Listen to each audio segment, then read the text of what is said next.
episode has it all, so sit back, relax, and enjoy as we begin with Canistek on Thresh. In the beginning, we see them reroute and head towards a small fight breaking out in the jungle. Thresh lands a hook on Kha'Zix and decides to go in with Vayne, and as soon as his stealth runs out, she condemns him into the wall but is forced to flash away. Vayne goes invisible and turns around as a well-timed heal speeds her up to finish off the bug, and then they split up. Thresh tosses a lantern to his ally and then chooses to actually flash over to bring Vayne with him, which ultimately could have made the difference in life or death for Vayne because they would have had to run all the way around, which runs a much higher risk of death. As LeBlanc chases, we see a final clutch save by Thresh when she goes for the double distortion, keeping Vayne alive thanks to a well-timed play.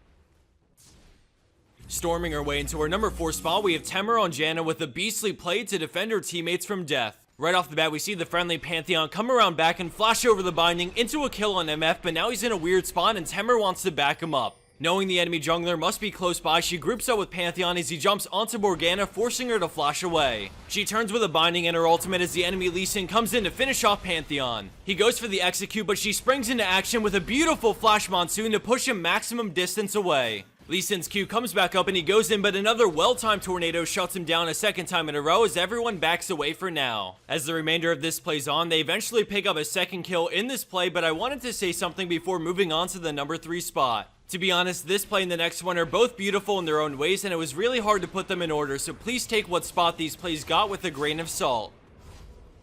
Our next play follows Lily Valkyria on Draven as he goes for the desperation play when 2 players on his team go down at a crucial point in this game. The enemy team immediately tries to recall, but if you look at the minimap, we see Nidalee interrupt the enemy Braum to stall for Draven. At this point, they put all their eggs in one basket and all the pressure falls on Draven to end this game. We see the enemy Graves come rushing in, so Draven backs up to lifesteal, but unfortunately he goes down fast and now things just seem impossible. But not for Draven. He respawns and immediately lands a huge crit, bursting down Graves while lifestealing to turn this into a 1v1. Braum gets so close to finishing him off, but in the end, the lifesteal and kiting mechanics overcome the damage and he's able to finish off the 1v2 and then the game right after.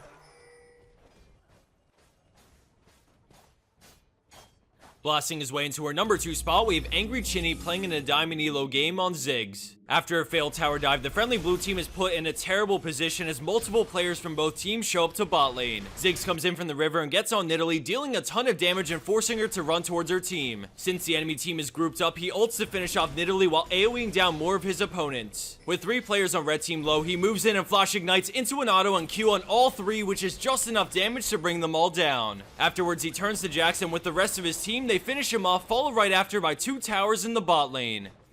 And for our number 1 pro play for this week, we have Andy Pandy on Zed with a sick cleanup on the enemy team. Right now, he's around the dragon area as the rest of his team keep getting picked off in their own jungle. As he approaches the fight, he gets a really free kill on Rammus, and now we see that the enemy team is still pursuing the friendly Nidalee as he approaches. Blue team gets Nidalee under the tower, but here comes Andy. He ults Twitch, but shreds Nidalee first, leaving Twitch to die from the death mark as he swaps over to Ahri, but then swaps a second time as he utilizes his shadow to decimate the rest of blue team. And for the bonus clip of the week, we have Girls Love Zed on Yasuo with one of the coolest one-for-all plays I've ever seen. Be sure to give this video a thumbs up, comment down below, and share it however you can. Thank you all for your fantastic support, and I'll see you back here soon.